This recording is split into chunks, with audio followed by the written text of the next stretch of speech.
Official field reports. Unedited camera footage. Pure justice. You are watching Bodycam incident reports. Window down. All the way. License and registration. I'll provide ID. State the legal reason you're escalating this You got an stop. attitude. Step out of the car. I'm a federal official. My credentials are in my jacket I don't care pocket. who you are. Turn around. Hands on the hood. Officer Cole, you're witnessing an illegal detention. You have a duty to intervene. Sarge. Maybe we just run this place. Shut up.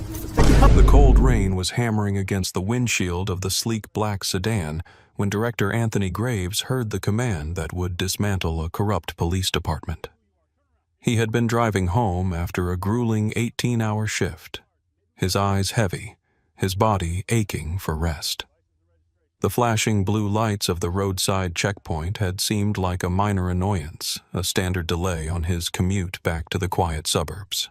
But as the heavy-set sergeant leaned into his window, smelling of stale tobacco and aggression, Graves realized this was not standard. This was a hunt. What happened over the next 45 minutes on that lonely stretch of Route 9 would ruin 3 law enforcement careers, bankrupt a municipality, and serve as a masterclass in why you never ever judge a book by its cover, especially when that book is a high-ranking federal official with the power to sign your prison committal papers. The body camera footage from that stormy Tuesday night would be viewed over 30 million times globally. It would become the centerpiece of FBI training modules and civil rights seminars. But before the lawsuits, before the congressional inquiries, and before the federal indictments, there was just Anthony Graves, a 58-year-old black man sitting in a luxury sedan being treated like a criminal by a man who had no idea he was harassing one of the most powerful figures in the state's criminal justice system. Anthony Graves was not someone you trifled with. For the past 12 years, he had served as the regional director of federal probation and pretrial services. In the federal court hierarchy, he sat just below the judges themselves. He oversaw the supervision of thousands of federal offenders, managed a team of 200 officers, and reported directly to the chief judge of the district court. Before his directorship, Graves had spent 20 years in federal internal affairs hunting down corruption within government agencies. He was a man who knew the penal code better than he knew his own children's birthdays. He was disciplined stoic and possessed a quiet intensity that could silence a room full of hardened convicts. He lived a disciplined life. He drove a modest but high-performance German sedan, dressed in tailored suits, and was known in his community as the quiet man who mowed his lawn on Sundays and donated anonymously to the local youth shelter. That Tuesday night, he was returning from an emergency review board at the Federal Detention Center. He was tired. He was hungry. And he was absolutely not in the mood for games. At exactly 11:45 p.m., Sergeant Bill Rooker and his rookie partner, Officer Justin Cole, were running an impaired driving checkpoint on the outskirts of town. In reality, it was a fishing expedition. Rooker, a 20-year veteran of the force, had a reputation. He didn't like outsiders passing through his jurisdiction, and he had a very specific definition of what an outsider looked like. When he saw Graves' expensive car rolling slowly toward the checkpoint driven by a black man in a suit, his bias flared like a signal flare. To Rooker, this wasn't a government official. This was a drug dealer, a thief, someone who had stepped out of their lane. He signaled for Graves to pull over to the secondary inspection area, a muddy patch of gravel off the main road shrouded in darkness and hidden from the dash cams of passing cars. This decision would cost him his pension, his freedom, and his name. Graves rolled down his window just 3 inches, a standard safety precaution he taught his own officers. He placed both hands clearly on the steering wheel, fingers spread. He made no sudden movements. When Sergeant Rooker approached, shining a heavy maglite directly into Graves's eyes to disorient him, Graves didn't blink. "License and registration," Rooker barked, foregoing the standard greeting. "Good evening, officer," Graves replied, his voice a deep, calm baritone that demanded respect. "May I ask the reason for the stop? I haven't been drinking and my vehicle is compliant." "I ask the questions here," Rooker sneered, tapping his heavy flashlight against the glass. "Roll this window down all the way. I can't smell your breath." "I can hear you perfectly fine, officer," Graves said, maintaining his composure. "And you can hear me. I am not opening the vehicle further without a stated legal reason." This was the first spark. Sergeant Rooker wasn't used to non-compliance, especially not from men who looked like Graves.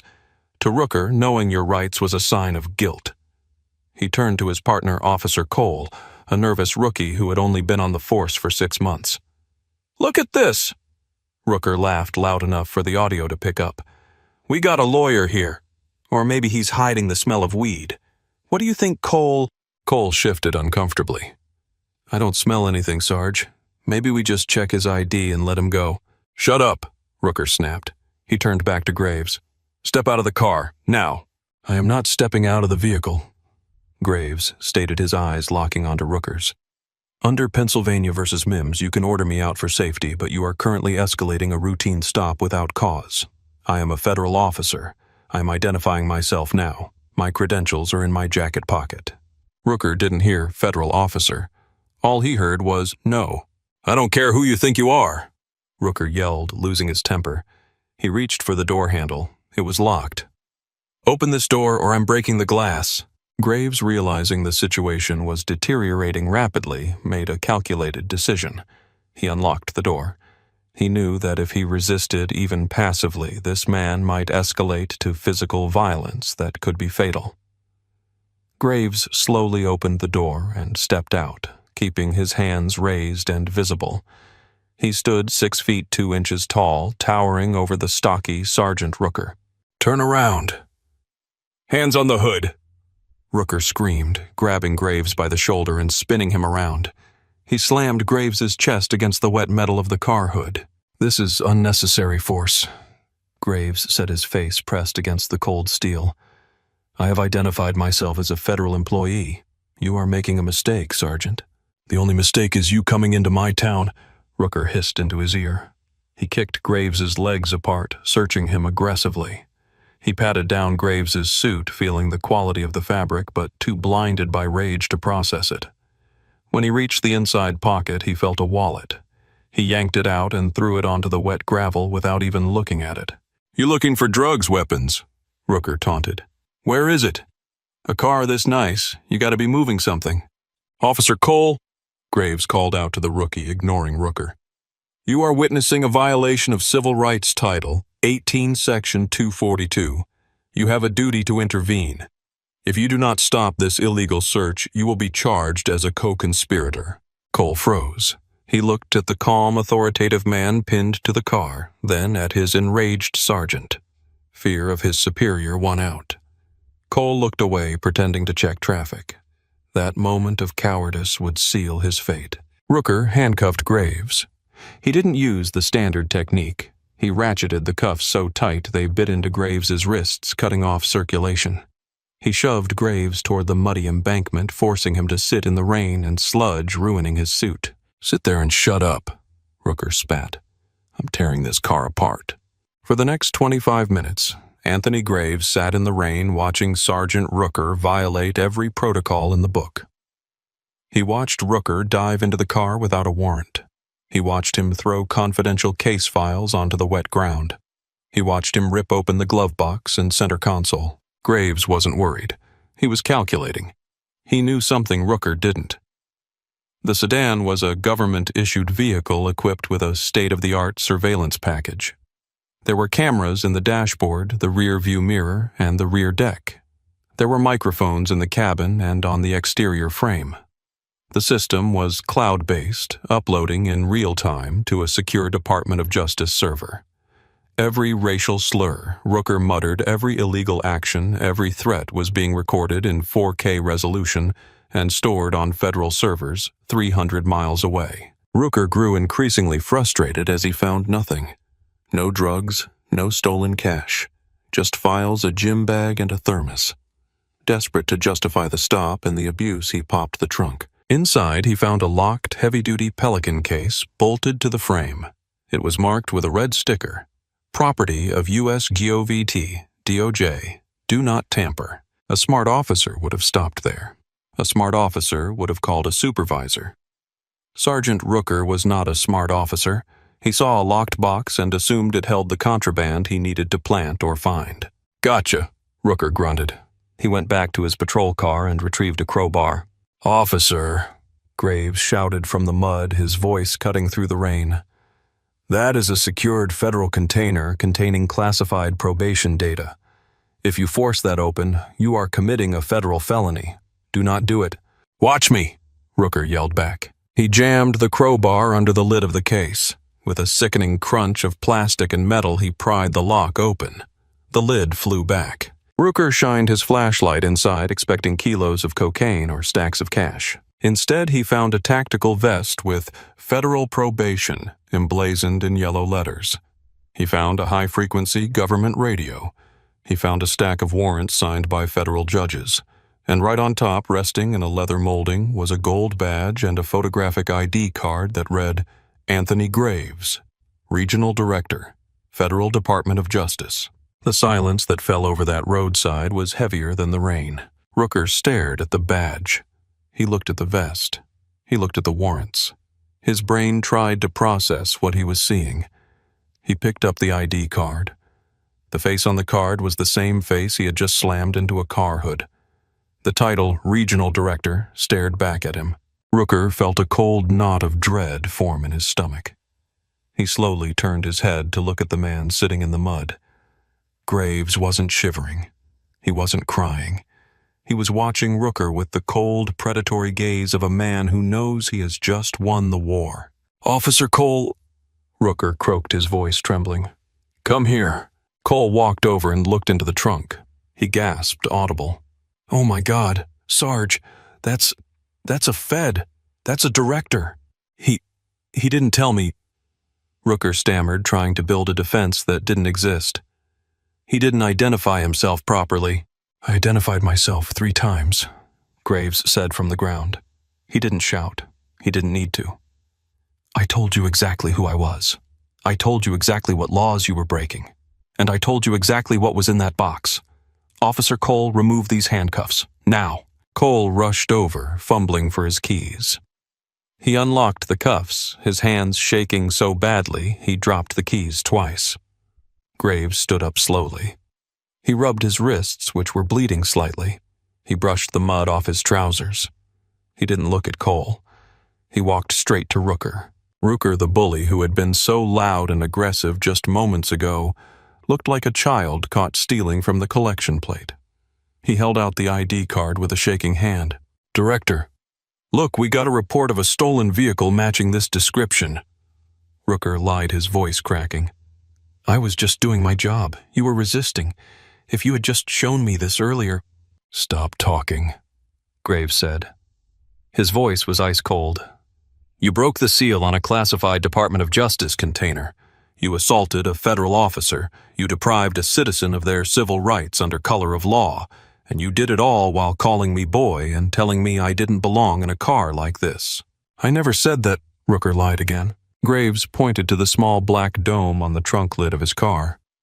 That is a omnidirectional camera with audio.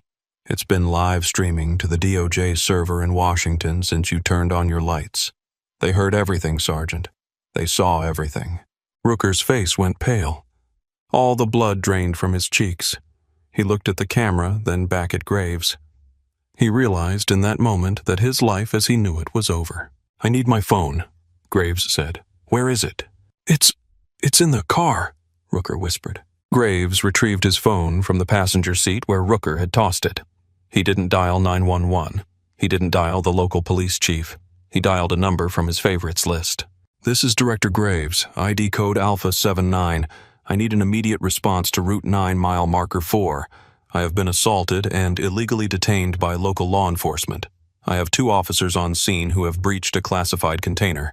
Yes, send the marshals, and wake up the U.S. Attorney. Have you ever seen someone realize they have destroyed their entire future in a matter of seconds? Drop a comment if you've ever witnessed instant karma like that. Officer Rooker tried to apologize. He tried to beg. He talked about his kids, his mortgage, his years of service. Graves stood by his car, silent, looking out into the rain, waiting. He didn't engage. He didn't argue. He simply waited for the cavalry. And the cavalry came. 20 minutes later, the night was lit up not by local police cruisers, but by the ominous black SUVs of the United States Marshals Service. 4 vehicles screeched to a halt. Heavily armored federal agents poured out their movements precise and terrifying. The lead marshal, a woman named Deputy Chief Samantha Cross, marched straight to Graves. She saw the mud on his suit.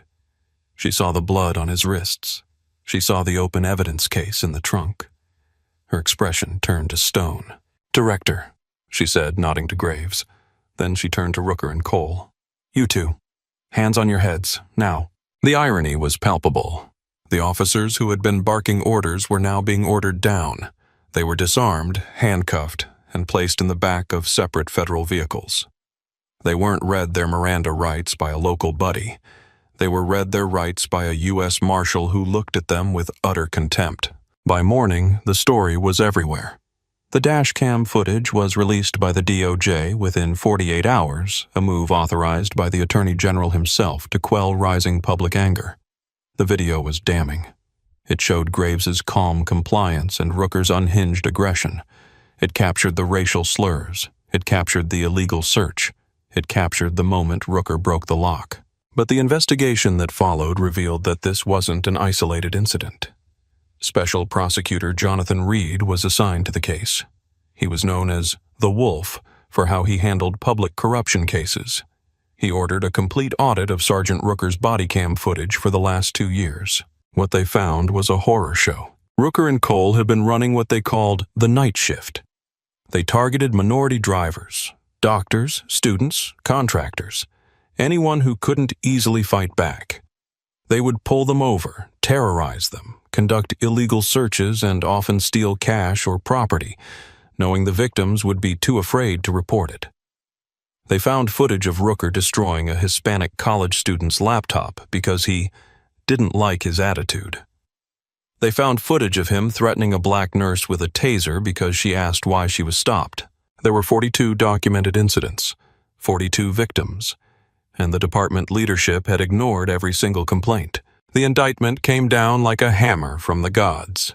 Sergeant Rooker was charged with 12 counts of deprivation of rights under color of law, 5 counts of obstruction of justice, and 1 count of destruction of government property. Officer Cole, who tried to cut a deal, found that his cowardice bought him no mercy. He was charged with misprision of a felony failure to report a crime and conspiracy. The trial was a spectacle. The courtroom was packed. Director Graves took the stand not as a victim, but as an expert witness. He explained in clear, concise language exactly how the officers had violated the Constitution. He dismantled their defense, which claimed they were fearing for their safety, by pointing out that he was unarmed, compliant, and handcuffed when the abuse continued. Rooker's lawyer tried to paint Graves as an arrogant bureaucrat who provoked the officers. It backfired spectacularly. The jury saw a man of immense dignity who had been dragged through the mud by a racist bully. The verdict took 3 hours, guilty on all counts. At the sentencing hearing, the courtroom was silent as Director Graves walked to the podium to give his victim impact statement. He adjusted the cuffs of his immaculate suit, looked directly at Rooker, who was now wearing an orange jumpsuit, and spoke. "For 20 minutes on that roadside, you stripped me of my dignity." Graves said, his voice echoing in the hall. "You didn't see a director. You didn't see a father. You didn't see a citizen. You saw a color, and you decided that color gave you the right to dominate, to humiliate, and to violate. You told me I didn't belong in my own car. You told me I didn't belong in your town." Graves paused, letting the weight of his words settle. "But the tragedy, Mr. Rooker, isn't what you did to me. I have the resources to fight back. I have the knowledge to protect myself. The tragedy is what you did to the nurse who was afraid to drive to her night shift. The tragedy is the student who dropped out of college because you traumatized him. You took the badge, a symbol of public trust, and you turned it into a weapon of terror. You are not a police officer. You are a criminal who hid behind a uniform." The judge, a stern man named Judge Thomas Halloway, nodded. He sentenced Sergeant Bill Rooker to 18 years in federal prison. There would be no parole. Officer Cole received 6 years for his role in enabling the abuse. The fallout didn't end there. Director Graves filed a civil lawsuit against the city and the police department. He hired the best civil rights firm in the country. They didn't just sue for damages, they sued for structural change. The settlement was historic $15 million in damages, most of which Graves donated to a legal defense fund for victims of police misconduct. But the non-monetary terms were the real victory. The police department was dissolved and reconstituted under a county-wide mandate. The chief of police was fired. A permanent independent civilian oversight board was established with subpoena power. Every officer was required to carry personal liability insurance, shifting the financial burden of misconduct from the taxpayers to the officers themselves. Rooker's life disintegrated. His pension was revoked. His family left him. In federal prison, he was placed in protective custody, isolated and alone, spending 23 hours a day in a cell, thinking about the moment he decided to pry open that black box. Director Graves returned to work. He didn't speak about the incident often, but the framed photo of the encounter, a screenshot from the video showing him standing tall while Rooker cowered, sat on his desk. It wasn't a trophy. It was a reminder. 3 years later, Graves was retiring. At his farewell ceremony, a young black man approached him. It was the college student whose laptop Rooker had destroyed years earlier. The young man was now in law school. "Director Graves," the young man said, shaking his hand. "I almost gave up. After what that cop did to me, I hated the law. I hated the system. But then I saw what you did. I saw you stand up to him without raising a hand. I saw you use the law to take him down. You showed me that the system can work if we fight for it." Graves smiled a rare, genuine smile. "The law is a tool, son. In the hands of a bigot, it's a hammer. But in the hands of the righteous, it's a shield. Never forget that." The lesson of that rainy night on Route 9 was expensive, but it was clear. Power doesn't come from a badge, a gun, or a loud voice. It comes from integrity. It comes from knowing who you are. Sergeant Rooker thought he was the predator because he had the flashlight and the handcuffs. He didn't realize he was messing with the apex predator of the justice system. Prejudice is a blinder. It narrows your vision. It makes you see threats where there are none, and weakness where there is strength. Rooker looked at Anthony Graves and saw a victim. He failed to see the one thing that would destroy him, the truth. And in the end, the truth didn't just set Anthony Graves free. It burned the corrupt house of Sergeant Rooker to the ground. Sometimes the most dangerous man in the room isn't the one shouting. It's the quiet one waiting for you to make your move, knowing he holds the winning hand. And that is a lesson that every officer in that state will remember every time they see a pair of headlights approaching in the dark. Case analysis finalized. To stay updated with transparent operations, please hit like and subscribe. Thank you for choosing Bodycam Incident Reports.